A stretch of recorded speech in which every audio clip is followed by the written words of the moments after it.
결국 회사의 매출과 순이익이 추정처럼 늘어나지 않는다면 주가는 고점을 회복하기 어려울 수 있습니다.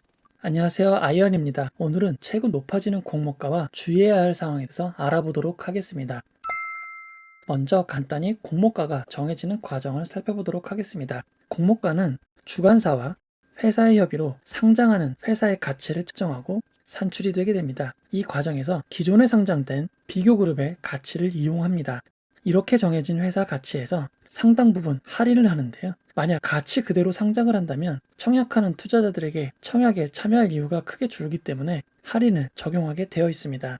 이렇게 정해진 희망 공모가를 바로 일반 투자자에게 적용하는 것이 아니라 기관 투자자 수요 예측을 통해 검증을 하도록 되어 있습니다.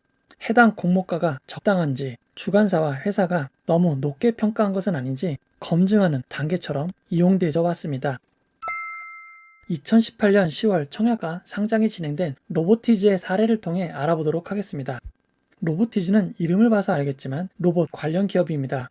1998년 로봇 월드컵 대회에서 우승한 김병수 대표가 주축으로 설립된 회사입니다. 로봇과 관련한 다양한 사업을 진행하고 있고 상장 당시 4차 산업혁명이 매우 큰 이슈였기에 로보티스는 매우 큰 관심을 모았습니다. 회사의 IR 자료로도 IPO, 청약과 상장이 있은 후에는 회사가 급속도로 성장하리라는 로드맵을 밝혔습니다. 2016년, 2017년, 2018년 상반기까지의 매출, 영업이익을 보면 조금씩 꾸준히 늘어나고 있습니다. 로보티즈의 가치 산출 내역을 보면 2019년 추정 당기순이익과 2020년, 2021년 향후 3년간의 추정 당기순이익을 연 30% 할인하여 산술 평균하였습니다. 그리고 비교그룹을 통해 얻어진 24.99배의 펄을 곱해 적정 시가총액을 산출하게 되었고 주당 평가가액은 18,976원으로 결정되게 된 것입니다. 가치를 측정하는 데 있어 가장 중요한 부분은 향후 3년간의 단기 순이익입니다. 상세 내역을 살펴보면 2019년 매출이 2018년 매출보다 거의 2배 이상 늘어납니다. 2020년엔 여기서 60% 가까이 늘어나고 2021년에는 다시 큰 폭으로 늘어날 것으로 추정하였습니다. 매출이 늘어남에 따라 당기순이익도 큰 폭으로 늘어날 것이라고 추정하였습니다. 2018년 당기순이익이 약 25억 원이었는데요. 2021년 예상 당기순이익은 거의 10배에 가까운 246억 원이나 됩니다. 이렇게 평가된 평가가액 18,976원을 40.45%에서 51.51%의 할인을 적용하였습니다. 그 결과 희망 공모가액은 9,200원에서 11,300원으로 결정된 것입니다. 하지만 이 당시 기관 투자들의 수요 예측 결과는 매우 놀라울 정도였는데요. 희망 공모가 상단인 11,300원 수요 예측이 78%나 되었습니다. 그리고 의무 보유 확약도 매우 높은 수치입니다. 그 결과 희망 공모가액은 밴드 상단 11,300원을 훌쩍 뛰어넘는 14,000원으로 결정되게 된 것입니다. 이렇게 기관 투자자들의 수요 예측 결과도 매우 좋았고 4차 산업혁명의 한 축으로 여겨지던 로봇 관련 기업이었기에 일반 투자자들의 공모 청약 경쟁률도 당시로는 매우 높은 수준인 1043.92대 1을 기록하였습니다. 지금은 1000대 1이라고 하면 오히려 낮아 보이지만 당시만 해도 1000대 1은 매우 높은 청약 경쟁률이었습니다. 하지만 이후 주가 흐름을 보면 상장일인 2018년 10월 26일 3만원의 최고가를 기록한 이후 현재까지 고점을 회복하지 못하고 있습니다. 상당 기간 공모가였던 14,000원 이하이기도 했는데요. 최근에야 큰 폭으로 주가가 상승하여 공모가 이상을 기록하고 있습니다. 이렇게 상당 기간 상장일 고점을 회복하지 못하는 이유는 무엇일까요? 현재 2020년까지 사업보고서가 등록되어 있습니다. 따라서 로보티스가 추정하였던 손익계산서를 얼마만큼 달성했는지를 확인할 수 있습니다. 한번 확인해 보도록 하겠습니다. 2018년 매출액을 약 251억으로 추정하였는데요. 실제 매출액은 243억 원이었습니다. 큰 차이는 나지 않고 약 3.2% 차이가 있었습니다. 순이익은 예상이었던 25억 5,500만 원에서 다소 낮은 23억 6,300만 원을 기록하였습니다. 하지만 2019년에는 매우 큰 차이가 나게 됩니다. 2018년보다 2배 이상 매출이 늘어날 것으로 상장 당시 추정하였는데 실제 2019년도 매출액은 252억 원으로 추정하였던 513억의 절반도 되지 않습니다. 82억의 순이익을 낼 것으로 추정했지만 실제 순이익은 약 25억 원에 지나지 않습니다. 순이익만 놓고 보면 3배 이상 차이가 발생했습니다. 실제로 2018년 매출액과 비교해봐도 그렇게 큰 폭의 상승은 아니었습니다. 그런데 상장 당시에는 어떻게 매출이 2배 이상 늘어날 것이라고 추정했던 것일까요? 최근 등록된 2020년 사업 보고서를 확인해보면 더 놀라운 결과를 보게 됩니다. 2019년 대비 60% 가까이 증가할 것이라고 예측했던 매출액과 당기순이익은 2020년에도 반영되지 못했습니다. 심지어 2019년 대비 매출이 큰 폭으로 줄어들고 영업이익, 순이익은 적자로 전환되게 되었습니다. 상장 당시 약 845억의 매출을 낼 것으로 추정했지만 실제 2020년 매출은 192억밖에 되지 않았습니다. 결국 회사의 매출과 순이익이 추정처럼 늘어나지 않는다면 주가는 고점을 회복하기 어려울 수 있습니다. 이렇듯 미래에 과도하게 낙관적인 추정 수익을 바탕으로 공모가가 산출되는 것은 매우 주의해야 합니다. 최근 할인율을 살펴보도록 하겠습니다. 2018년 진행된 로보티즈의 경우 할인율이 40.45%에서 51.51%가 적용되었습니다. 2020년 진행된 하나기술을 보면 31.98%에서 39.75%로 30%대 할인율이 적용되었습니다. 할인율이 많이 적용되면 될수록 가치보다 공모가액이 낮아지게 됩니다. 이는 투자자들에게 매우 좋은 일입니다. 하지만 최근 청약가 상장이 진행된 엔시스의 경우 할인율 하단이 11.32%로 매우 낮았습니다.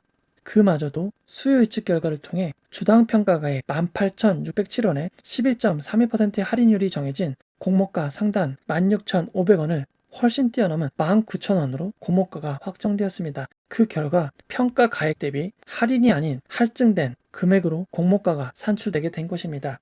5월에 청약이 진행돼 CNC 인터내셔널의 희망 공모가액 산출 내역을 보면 평가액 대비 할인율이 5.9%밖에 되지 않습니다. 해당 평가가액이 합리적인지에 대한 의문이 있을 수도 있습니다. 이런 부분을 다소 완화시켜주는 것이 평가액 대비 할인율입니다. 하지만 최근 평가액 대비 할인율이 지속적으로 낮아져 희망 공모가액 밴드가 높아지고 있습니다. 최근 들어 평가액 대비 할인율이 지속적으로 낮아지고 있는데 이 부분 주의해야 합니다. 기관 투자자들의 수요 예측 결과를 알아보도록 하겠습니다. 2014년 12월 이후 458개 청약의 공모가를 확인해봤습니다. 희망 공모가액 상단 대비 확정된 공모가의 비율을 살펴본 것인데요. 희망 공모가액 상단이 만원이었고 공모가가 9,000원으로 결정이 되었다면 마이너스 10%, 희망 공모가 상단이 만원이었는데 만원으로 결정이 되었다면 0%, 희망 공모가가 만원이었는데 11,000원으로 결정이 되었다면 플러스 10%로 해당 그래프를 이해하시면 됩니다. 보시다시피 지난 458개 청약에서 희망 공모가 상단 대비 매우 높아진 청약도 있고 크게 낮춰진 청약들도 있습니다. 가장 큰 폭의 할인을 기록했던 제테마의 경우 주당 희망 공모가액이 36,000원에서 48,000원이었지만 수요 예측 결과로 21,000원의 공모가가 확정되었습니다. 주당 희망 공모가액 상단인 48,000원 대비 56.25%가 낮춰진 것입니다. 만약 주관사와 상장사가 희망 공모가액을 높게 잡는다면 수요 예측 결과에서 이 부분이 조정이 되곤 하였습니다. 하지만 하나기술 이후 41개 청약에서 한 번도 희망 공모가 밴드 상단 밑으로 공모가가 정해진 적이 없습니다. 2014년 12월에서 2020년 10월까지 공모가 상단 대비 공모가는 마이너스 7.25%였습니다. 즉 수요 예측 결과를 통해 공모가가 낮아지는 경향이 있었는데 2020년 10월 이후로는 4.27%로 오히려 공모가가 상향이 되고 있습니다. 가장 큰 분기점이 되었던 건 바로 명신산업입니다. 명신산업을 진행했던 미래에셋증권이 기존 관례와 다르게 배정을 하지 않아 이후 기관 투자자들은 안정적으로 주식을 배정받기 위해 공모가 상단 초과로 수요 예측에 참여하고 있습니다. 즉 현재 기관 투자자들의 수요 예측은 공모가를 조정하는 능력을 상실하였습니다. 이 결과는 어떻게 될까요? 2018년 10월 상장했던 로보티즈의 상장 당시 주주 구성입니다. 최대 주주와 투자자들 그리고 소액 주주들로 이루어져 있습니다. 2020년 12월 31일 사업보고서를 보면 김병수 최대 주주 대표이사의 지분은 조금이지만 늘었습니다. 하지만 두 임원의 주식은 상당 부분 줄었습니다. LG전자의 지분은 그대로 유지되고 있지만 벤처금융과 신한금융투자의 지분은 5% 밑으로 내려갔습니다. 상장 당시 소액주주와 공모 일반 청약자가 개인 투자자들의 지분이었을 것입니다. 소액주주는 52만 2,500주, 일반 청약자는 33만 주를 배정받아 이 둘을 합하면 90만 2,500주로 전체 주식의 8.02%가 됩니다. 하지만 상장이 진행되고 2018년 12월 31일 기준 소액주주의 비중은 31%로 늘어났습니다. 2019년 12월 31일로는 소액주주 비율이 37.7%로 늘어났습니다. 2020년 12월 31일 기준으로 소액주주의 비중은 더 늘어난 43.1%가 되었습니다. 이렇게 상장 이후 개인 투자자들이 지분을 늘려가고 있습니다. 로보티즈뿐만 아닙니다. 2021년 상장한 종목들의 개인 투자자들의 매수 금액의 총합은 1조 5,635억이나 됩니다.